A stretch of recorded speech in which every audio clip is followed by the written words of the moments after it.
Proverbs 27. I read from the Institute for Scripture Research, the ISR, because it takes a direct translation from Hebrew to English, Greek to English, and Aramaic to English. Yah is the Elohim of the heavens and the earth, the first and the last and the only, and he's an extremely jealous El. He's so jealous that he doesn't even want the names of idols or mighty ones to come to our lips. And there was no letter J in the Hebrew, Greek, or Aramaic texts, because the letter J is about 600 years old, and the son of Elohim, Yehoshua, died on a stake for the sins of all of humanity over 2,000 years ago. And a direct translation from Hebrew to English, Yehoshua is Joshua, and I strongly believe that the son of Elohim's name, Yehoshua, means YahWeh is salvation, and Yah is short for Yahweh, Yahweh, Yod-He, Vav-He. There's no difference. It's like saying Dan, Daniel, Daniel with an E.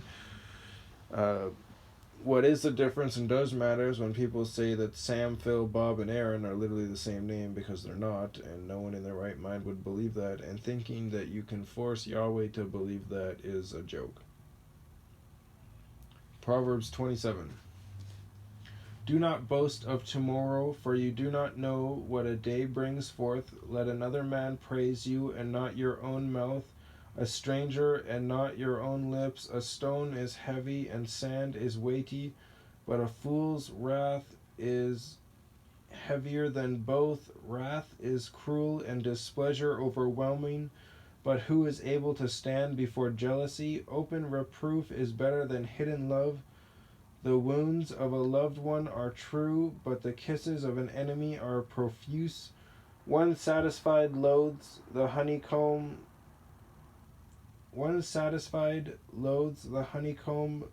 but to a hungry one any bitter food is sweet.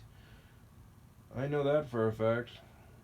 Like a bird that wanders from its nest, so is a man who wanders from his place. Ointment and perfume gladden the heart, so one's counsel is sweet to his friend. Do not forsake your own friend or your father's friend. Do not go into your brother's house in the day of your calamity. Better is a neighbor nearby than a brother far away. My son, be wise and gladden my heart.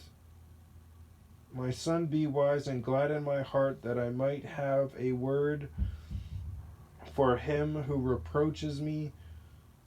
A clever man foresees calamity, hides himself. The simple shall go on. They are punished like the garment of him who is guarantor for a stranger, and for a strange woman pledge it.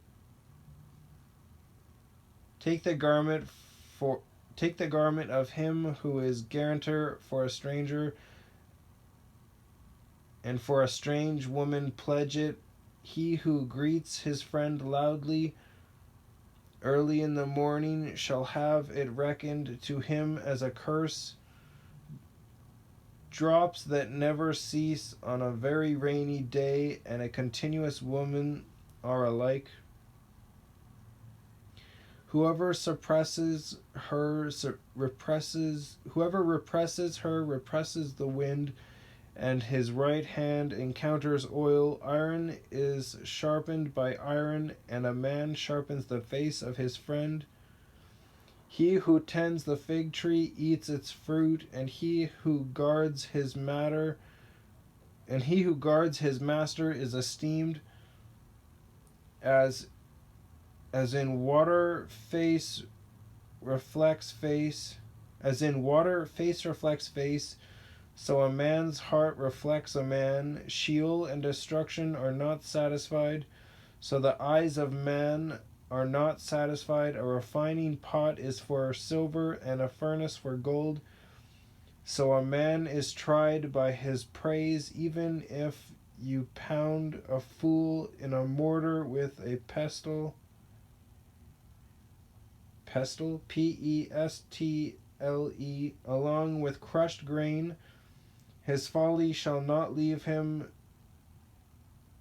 Know well the state of your flocks. Set your heart to your herds. For riches are not forever, nor a diadem, diadem, to all generations. Grass vanishes, and new grass appears, and the vegetation of the mountains are gathered in. The lambs are for your garments, and the goats for the price of a field, and goats' milk enough for your food, for the food of your household, and sustenance for your girls. Interesting.